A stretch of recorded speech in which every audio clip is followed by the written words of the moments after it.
Hey yogis, good to be back. This is an epilogue to the last video, how to practice yoga when you're stressed, but also has a little bit of extra material. So where do we start? The last video was really simple, so there were no actual questions about the main topic, but I did get a couple of questions about that little note we put at the end, which was about the different stages of meditation when practicing Ashtanga Yoga. So I'm not going to go over that again. The stages are in the last video. You can watch that again. But specifically on the higher stages and establishing Samadhis and non-duality or Advaita. So I can chat a little bit about that, but not a whole lot because that's an in-person type thing. So there'll be no paywall on this video because it won't be too long and there's nothing personal in the video at all. So on this topic, my own teacher, Sharat, he wouldn't allow any questions on these states or on Advaita in conference. He used to hold a weekly conference, and he told me that, what did he say? Conference is for asanas and shastras. He liked beginner questions and things like that. So, but he would let me ask questions. We used to be able to, not the last few years, but we used to be able to book an interview with him, a little sort of meeting where we could ask specific questions. And then later on, if you were assisting him, then you got quite a few moments where you could ask questions personally to him, that was nice. Anyway, so following that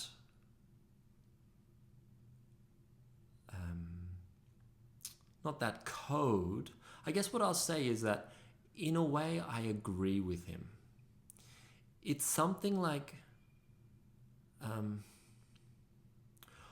only when you can come up with the questions are you ready to make use of the answers. And so it's better to leave questions on these higher states of practice to in-person classes. So we won't be doing it here anyway.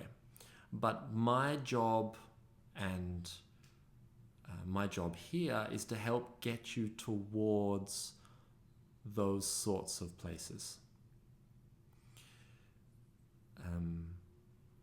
Another way of looking at it would be that you can't comprehend cognitively what isn't a cognitive state. And so trying to encapsulate that using language is it's just not going to work. We have to experience it. Okay, so what do we need to do to get you to that place where you can ask those questions? And that is just to get your practice sufficiently spiritually developed. And how do you do that? Well, you have to make sure that your practice is developing spiritually. And that's what we'll go through here, a few steps. So step number 1, sharpen your tools. This sounds obvious, but if you don't name it, then it's very, very easy to forget. And this is eat, sleep, and move. So eating, you don't have to eat a specific amount or specific things, but be very careful that what you do consume doesn't poison you, especially poisoning your mind. Sleep, it's been quite fashionable the last 10 years to talk a lot about sleep. You just need enough sleep, good sleep, and at the same time, obviously don't poison your sleep by, scrolling technology before bed and things like that. Yeah, that's obvious. Everyone knows that now. and then move. Our bodies were designed to move. If we don't move, we don't function. You could look at it from a physiological point of view, that you need blood flow to everywhere, especially your brain, but and your nervous system. But we all know that if we're not moving, we feel stale and we're not able to think clearly. So yeah, eat, sleep, and move. Okay, second part, the yamas. I know this is simple stuff, but ahimsa, satya, asteya, brahmacharya, aparigraha. And what I would say is really focus on thought here. So following the yamas in your thought patterns rather than specifically focusing on actions. I think that's more important here. Then you can probably guess it. The next thing is the niyamas. Obviously, the 5 niyamas: saucha, santosha, tapas, svadhyaya, and ishvara pranidhana. And in this case, I would say make sure that the niyamas are in line with your stage of life. So in Chaturashrama, we have our 4 stages of life. Make sure that you're following the niyamas based on where you are in life. So you're not overloading yourself specifically. Yeah, so that's quite important. And if you'd like, we can do specific videos on different yamas and niyamas at another day. Yeah. And here's the most important thing. So what's this? Sharpen your tools, yamas, niyamas, step 4. In sadhana, make sure that you are actually meditating. So what do I mean by meditating? I mean samyama. Yeah. It's slightly different depending on where you are in the stages we talked about at the end of last video. But it is the time in these middle stages that actually make a difference. That's what actually gets you there. Now, we all know that there are some people that practice asana without meditating. They get nowhere. And they might be having a good time. That's fine. That's for them. Maybe they want to meditate next lifetime. Yeah, who knows? If they're enjoying it, that's fair enough. Good on them. But if you actually want spiritual development, if you want to achieve these higher states, if you want lasting happiness coming from a yoga practice, peace, the 3 samadhis, then you actually need to spend the time in these states. And then it becomes a habit, your brain changes, eventually your whole personality changes to become a happy person. Okay, so what happens if you don't practice with meditation, if you're just practicing asana?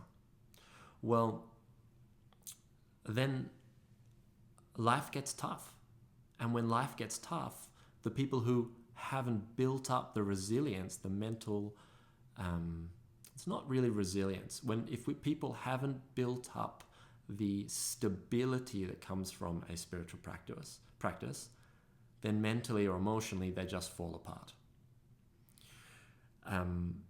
If there's no skill or habit built up, then yoga, when you can't hold it together yourself because life's got really tough and you're at your wit's end, yoga is no longer a refuge.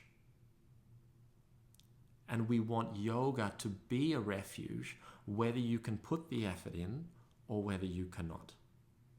Okay, so what should these people do instead? Well, they can keep practicing asana if they want, or they could go to CrossFit, do aerobics, or a fun run, and you get a certificate at the end or a medal. It doesn't really matter, okay? Have fun. Other people have fun. But the benefit with yoga is that it's, especially Ashtanga Yoga, is that it's specifically designed to combine the movements, the physical exercise and all that sort of stuff, with the meditation. Okay. So to sum up, it is the time spent in these states that fosters spiritual development. And that's where we get the benefit. Okay. The best thing is, that's all you have to do. There's nothing more.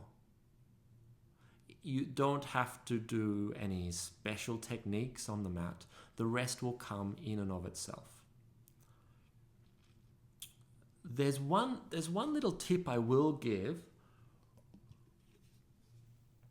I'll give it to any yogis who are sort of on the edge of an advanced practice. I don't mean physical asana advanced, I mean an advanced spiritual practice. And that is, if you think you have a question, if you've come up with a question, take that question and work with it until you have formulated the question with absolute satya. Once you've done this, consider the question and then drop it completely. Then go back to your practice. Just practice normally for a few days, few weeks, and you will notice that your confusion around that question will dissipate. The confusion will melt away. It's not that you have a specific answer in a cognitive sense, but usually, or at least I've found, usually you see the way. All right, that's it. I'll see you on the mat.